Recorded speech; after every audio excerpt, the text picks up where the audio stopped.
په 10 محرم باندې دغه یو عمل وکړه، روان کال ټوله کال به په خوشحالۍ در باندې تیر سي او ټوله کال به دې الله رب العزت بېشماره رزق درله درکړي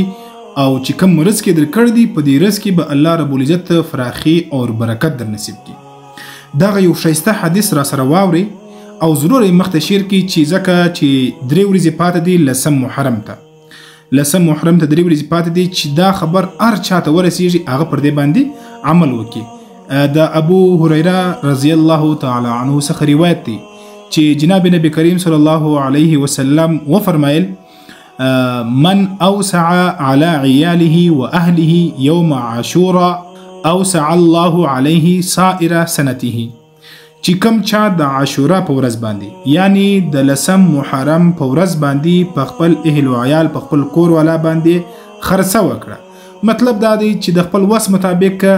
یو څه شی ذات پوخ یا یو شی راوړي سیسلو یا په یو غریب باندې صدقه وکړه، غریب ته د خوراک څه شی ورلاره ورکړي صدقه وکړه، نو اوسع الله علیه سائر سنته، الله رب العزت به د دې په بدل کې ټوله کال په رزق کې فراخي ورنصیب کړي. یعنی ټوله کال به الله رب العزت ته د رزق د فراخي څخه بېغمه وساتي، الله به د خوشحالۍ رزق ولره ورکړي او بالکل په رزق کې بې برکت او برکت وي.